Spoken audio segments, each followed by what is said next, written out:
We are working through all the embroidery functions of the Husqvarna Viking Designer Brilliance 80.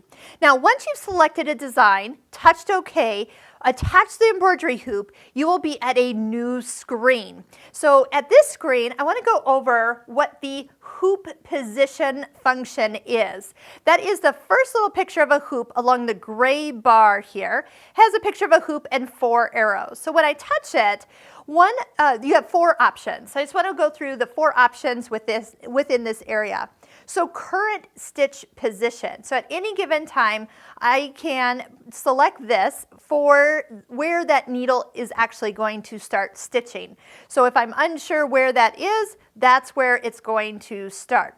If I find park position. Now, what is park position anyway? Let's go ahead and touch it because it'll pop up a little message. I'm going to get the hoop to move, and it's going to, because it recognizes there's a hoop attached. And so it says, please remove the hoop. So I'm going to touch OK. Park position means this embroidery arm goes all the way over to park. There's 2 reasons that you might do this. Number 1, if you were done and you were taking your embroidery module off and it needs to fit in the case, that's the park position of the embroidery arm. If you just need to kind of get it in and get things out of your way, that is how you can move it. Let's go ahead and do current stitch position. It'll bring that arm back in, and I am going to attach the embroidery hoop. Trim position. This is awesome. So I use this quite a bit. Whoa, watch your tummy. All right, so did you notice the hoop moved all the way towards you? Yes, if you're sitting down, watch out, it's coming towards you.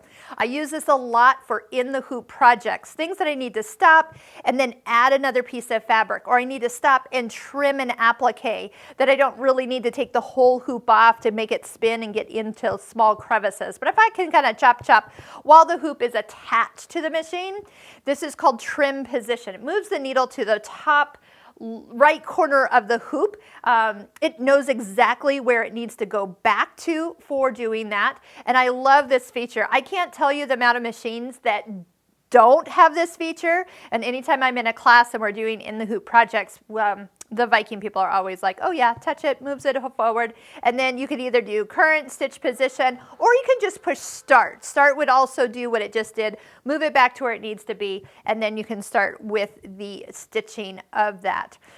Trim position can actually be gotten to by one other option, and that is the needle up down button. So a lot of times I don't even open this and touch trim position. I'll just use that needle up down button.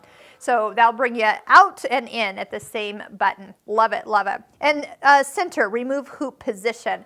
So this puts it back to the center of the hoop. If you just need to get, sometimes I've been way over here, I had a lot of fabric and I couldn't use my needle position or needle threader because it was touching the hoop. So that was one nice thing. I can almost just let the hoop move back to the center. It knows where it needs to get back to.